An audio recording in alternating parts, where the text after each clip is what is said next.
A verdade sobre a convulsão de Ronaldo. Era dia 12 de julho de 1998, final da Copa do Mundo na França. Enquanto a seleção entrava em campo para buscar o tão desejado pentacampeonato, o povo brasileiro estava tomado de uma ansiedade sem igual. Poucas horas antes do jogo contra a França, aconteceu algo que abalou o otimismo da nação e que também prejudicou a confiança de todos os jogadores que entraram em campo naquele dia. Eram 2 da tarde no horário local, quando Ronaldo, a grande esperança do Brasil para aquele jogo, sofreu um colapso no quarto em que estava hospedado. A situação foi tão grave que alguns jogadores pensaram que Ronaldo iria morrer. Depois disso, foi iniciada uma série de ações e especulações que terminariam com a derrota do Brasil por 3-0 naquele trágico dia. E no vídeo de hoje você vai saber detalhes daquela final e também a verdade por trás da convulsão de Ronaldo.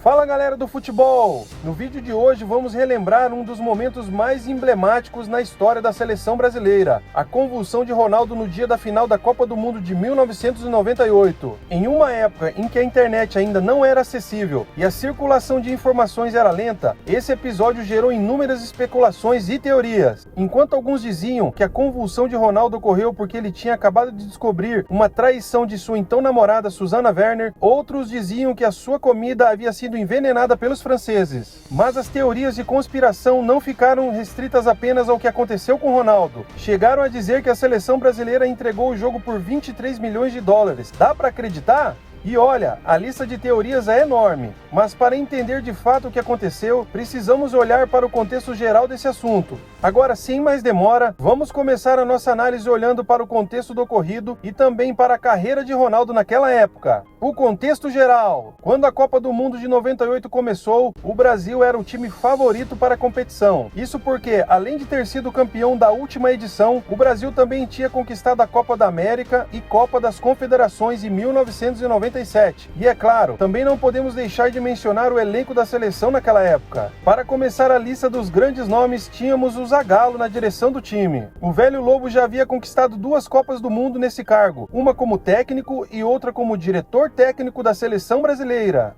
E em campo, além de jovens promessas como Roberto Carlos e Rivaldo, que disputavam a sua primeira Copa, o Brasil também tinha em seu elenco grandes estrelas como Dunga, Bebeto, Aldair, Cafu e Tafarel, que haviam sido campeões da Copa de 94. E é claro, completando esse super time, tínhamos Ronaldo como jogador principal. Naquela época, o jogador tinha apenas 21 anos e havia sido eleito o melhor jogador do mundo nos 2 anos anteriores. O seu talento era tanto que, mesmo diante da derrota da seleção brasileira na final da Copa, até hoje, Ronaldo foi o jogador mais jovem a ganhar esse prêmio. E agora que já conhecemos um pouco do contexto geral da seleção brasileira naquela época e também sobre como estava a carreira de Ronaldo, vamos falar agora do que importa para esse vídeo, a verdade por trás da sua convulsão. Mas antes de começar, eu preciso de pedir para deixar o like e se inscrever no canal. Essa ação simples é uma grande motivação para continuar trazendo conteúdos para você. Agora vamos lá! A convulsão. No dia 12 de julho, faltando 7 horas para a grande final da Copa do Mundo na França, algo inimaginável aconteceu. O melhor jogador do mundo e grande esperança do Brasil apagou.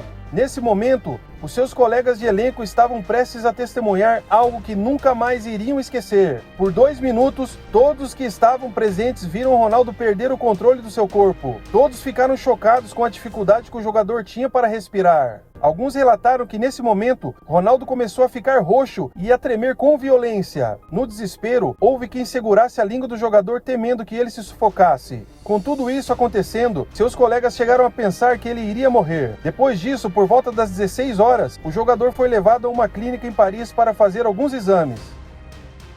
Antes de avançar, tente imaginar como deveria estar a moral da seleção brasileira nesse dia. Quando Ronaldo foi levado ao hospital, faltavam 5 horas para a final e pouco se sabia sobre o real quadro de saúde do jogador. Imagine como deveria estar o elenco. Ainda que Ronaldo fosse a grande esperança da seleção brasileira, ele era, antes de tudo, amigo daqueles jogadores. Então, Como se a pressão de uma final de Copa do Mundo já não fosse o bastante, muitos jogadores viram seu amigo Ronaldo tendo uma convulsão tão grave que imaginaram que ele poderia morrer. E também não podemos ignorar a pressão que a torcida francesa estava fazendo sobre o time brasileiro. Em uma entrevista recente, o ex-jogador Bebeto comentou que durante a noite toda anterior ao jogo, os torcedores franceses ficaram na frente do hotel fazendo barulho para atrapalhar o descanso e a concentração dos jogadores brasileiros. Com tudo isso, quanto mais perto da hora da final, mais pressão estava sobre a seleção. Ronaldo fora da escalação para a final. Faltando pouco para a grande final, sai a escalação brasileira para o jogo. E aquilo que todo mundo já esperava, mas que ninguém queria aconteceu. Ronaldo estava fora do jogo. E não somente isso, além de estar fora do jogo, ninguém do elenco havia recebido nenhuma informação clara sobre o que estava acontecendo com Ronaldo. Enquanto isso, a pressão só aumentava.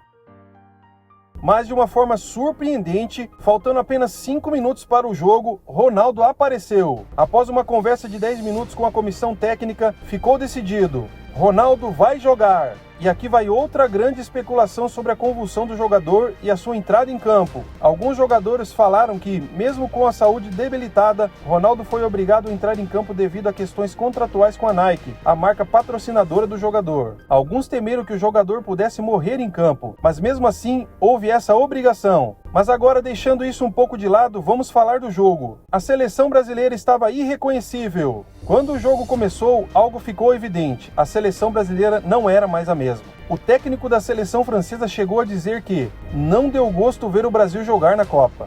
Além disso, ele chegou a dizer que sentiu que o Brasil estava fraco e inquieto na final. O goleiro da França na época disse: os brasileiros pareciam cansados. Com tudo isso acontecendo, já no primeiro tempo do jogo, a França abriu 2-0 no placar. Ao final do jogo, a França venceu o Brasil por 3-0. Infelizmente, o Brasil não teve a mínima chance de vencer naquele jogo. Basta ver a entrada da seleção brasileira em campo para perceber o que estava no ar. Naquele jogo, podemos dizer que o Brasil perdeu mesmo antes de entrar em campo. Mas agora, vamos falar novamente da convulsão de Ronaldo. O que de fato aconteceu? A verdade por trás da convulsão. Indo além de toda a especulação e teorias feitas sobre o que aconteceu com Ronaldo, o diagnóstico oficial divulgado pela Internazionale, time do jogador na época, foi de que a convulsão foi causada por estresse. E em todos os exames que o jogador fez, nunca foi detectado nada de grave. Nem antes do quadro e nem depois o jogador teve outra convulsão. E ainda que tudo seja um pouco misterioso até hoje, o próprio jogador em uma entrevista recente atribuiu o quadro à pressão psicológica que estava sobre ele nessa época. Ronaldo chega a dizer que se tivesse cuidado da sua saúde mental na época, poderia ser que nada disso tivesse acontecido. E somado ao que o jogador declara, não podemos esquecer que na época ele tinha apenas 21 anos. Todos os holofotes estavam sobre ele. A esperança de uma nação estava sobre os ombros de um jovem de 21 anos. Com certeza isso teve grande influência em tudo o que aconteceu. E você, acredita na versão oficial divulgada pelo time que o jogador defendia na época? Ou você acha que tem mais coisas por trás? Me diga nos comentários e nos vemos no próximo vídeo.